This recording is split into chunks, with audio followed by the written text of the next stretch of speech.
Hey everybody! Today's Webmaster video is answering the question, what should we expect in the next few months in terms of SEO for Google?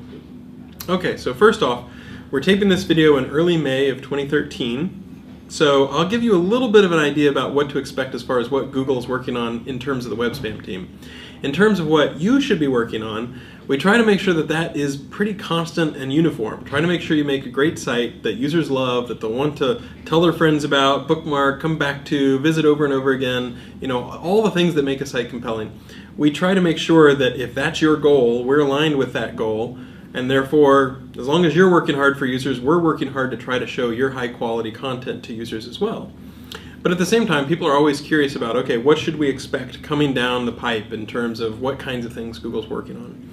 One of the reasons that we don't usually talk that much about the kinds of things we're working on is that the plans can change. The timing can change, when we launch things can change. So take this with a grain of salt. This is, as of today, the things that look like they've gotten some approval or that look pretty promising. Okay, with all those kinds of disclaimers, let's talk a little bit about the sort of stuff that we're working on. We're relatively close to deploying the next generation of Penguin. Internally, we call it Penguin 2.0. And again, Penguin is a web spam change that's dedicated to try to find black hat web spam and try to target and address that. So this one is a little more comprehensive than Penguin, than Penguin 1.0, and we expect it to go a little bit deeper and have a little bit more of an impact than the original version of Penguin. We've also been looking at advertorials, that is sort of native advertising and those sorts of things that violate our quality guidelines. So again, if someone pays for coverage or pays for an ad or something like that, those ads should not flow PageRank. We've seen a few sites in the US and around the world that take money and then do link to websites and pass PageRank. And so we'll be looking at some efforts to sort of be a little bit stronger on our enforcement as far as advertorials that violate our quality guidelines. Now, there's nothing wrong inherently with advertorials or native advertising, but they should not flow PageRank, and there should be clear and conspicuous disclosure so that users realize that something is paid, not organic or editorial.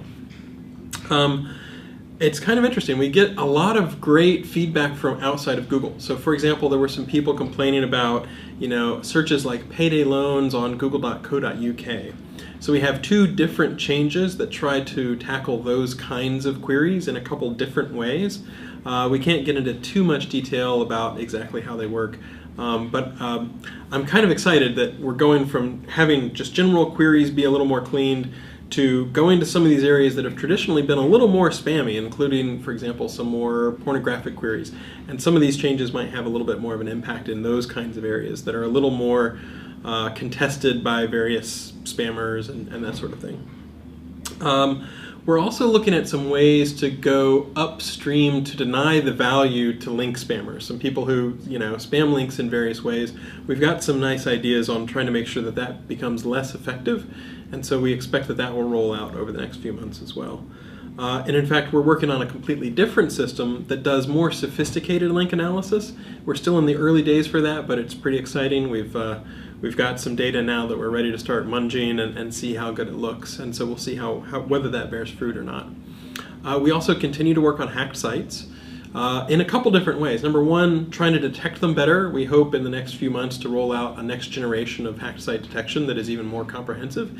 And also trying to communicate better to webmasters, because sometimes we see confusion between hacked sites and sites that serve up malware, and ideally you'd have a one-stop shop where once someone realizes that they've been hacked, they can go to Webmaster Tools and have some single spot where they could go and get a lot more info to sort of point them in the right way to helpfully clean up those hacked sites.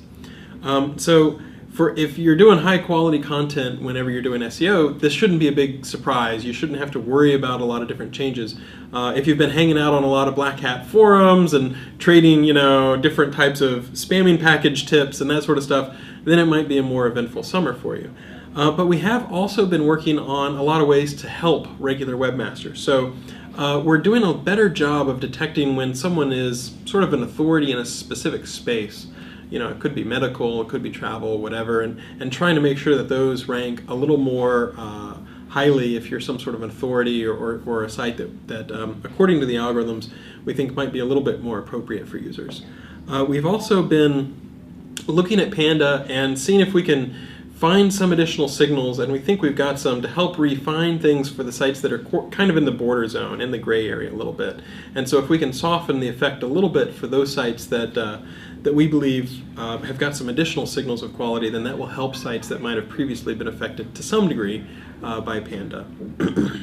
We've also heard a lot of feedback from people about, okay, if I go down 3 pages deep, I'll see a cluster of several results all from one domain. And we've actually made things better in terms of you would be less likely to see that on the first page, but more likely to see that on the following pages. And we're looking at a change which might deploy, which would basically say once you've seen a cluster of results from one site, then you'd be less likely to see more results from that site as you go deeper into the next pages of Google search results. And that was good feedback that people have been sending us. We continue to refine our host clustering and host crowding and all those sorts of things, but we'll continue to listen to feedback and see what we can do even better.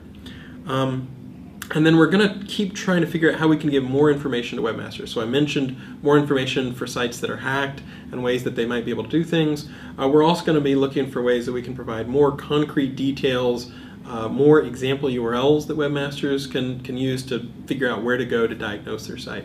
So that's just a rough snapshot of how things look right now. Things can absolutely change and be in flux because we might see new attacks, different types of things. We need to move our resources around. But that's a little bit about what to expect over the next few months in the summer of 2013. I think it's going to be a lot of fun. I'm really excited about a lot of these changes because we do see really good improvements in terms of people who are link spamming or doing various black hat spam would be less likely to show up, I think, by the end of the summer. And at the same time, we've got a lot of nice changes queued up that hopefully will help small, medium businesses and regular webmasters as well. So that's just a very quick idea about what to expect in terms of SEO for the next few months as far as Google.